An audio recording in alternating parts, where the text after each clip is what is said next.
Mayong adlaw mga igsoon. Buot usab nakong ipaambit kaninyo ning mubo nga ebanghelyo nga naguluhan, How Can I Rest? Kitang tanan nagtinguha magyud ta nga makapahulay. Ang uban nagpaabot sa gabi aron makapahulay, ang uban nagpaabot kano sa motapos ang semana, ang uban nagpaabot pod sa mga holiday. Bisan tod makapahulay ta physically, pero sa doon tayo pagbati ba nga atong hunahuna o kasing-kasing wala nakapahulay. Nya sunod semana mo Lunes na pod, balik na pod ta sa trabaho, balik na pod sa eskwela or balik na pod ta sa atong negosyo. So lisod gyud makakaplag og tinuod nga kapahulayan dira sa kalibutan. Apan unsaon man nato pakaplag og tinuod nga pahulay o hingpit nga katagbawan o hingpit nga pagpahimulos. Sa Biblia, alang sa Dios ang pahulay dako kini nga butang. Ang Dios gani but sab siyang makaplag og kapahulayan. Dili mo pahulay ang Dios, dili wat pasabot nga di kapoy ang Dios, dili mo pahulay siya or makapahulay siya tungod sa iyang buhat nga nahuman. Sa iyang kabuhatan atong makita nga di ba unom ka adlaw nga siya nagbuhat. Una gibuhat niya ang kahayag, gibuhat niya ang hangin, gibuhat niya ang mga tanom, mga kahoy, gibuhat niya ang mga kahayupan, gibuhat niya ang bulan, ang mga bituon.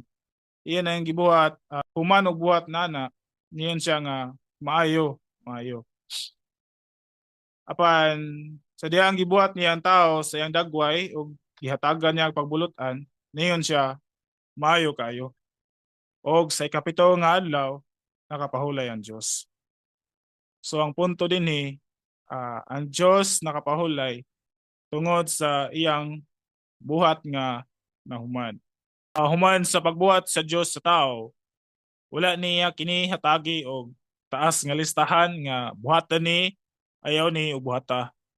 Kundili iya lang kining gipakaon, ba? Gibutang niya sa tanaman sa Eden. So sa ingon ini makakaplag og tinuod nga pahulay ang tao, tinuod nga katagbawan. Og ang Dios usab makabaton siya diha sa tao nga magpadayag sa iyang kinabuhi. Apan ang kaaway sa Dios gitintal niya ang tao ug ang tao nahulog sa sala. Sa paghulog sa tao sa sala, nawad-an siya Dios. Nawad-an siya provision, protection o pleasure. So dito na nagsugod naghadlok ang tao. Nakasanti na siya og kakabus. Nawad-an siya protection. Mana nalimbasog siya nga mubuhat siyang kaugalingon aron doon na siya pleasure, makaon siya o matagbaw siya sa iyang kaugalingon. Mausab niya ang atong kahimtang karon nga panahon. Si Satanas nag-form siya world system nga din matrak ang mga tao.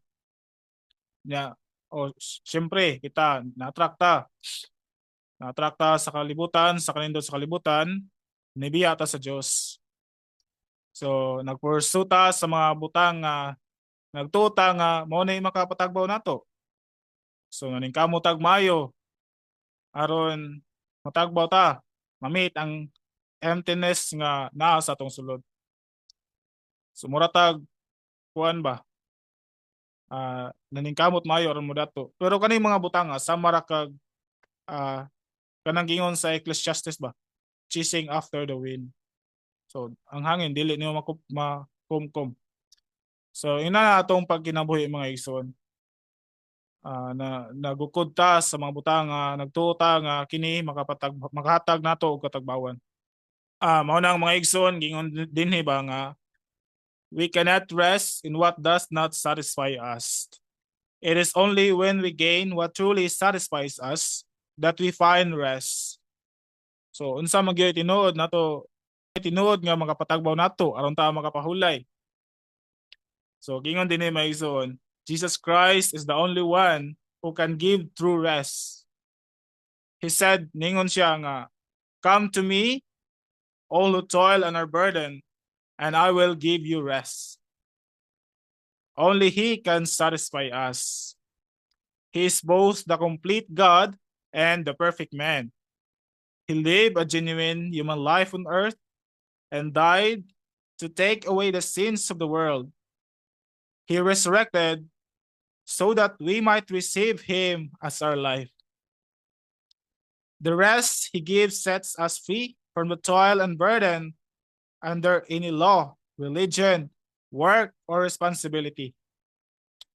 The rest He gives is God Himself as perfect peace and full satisfaction.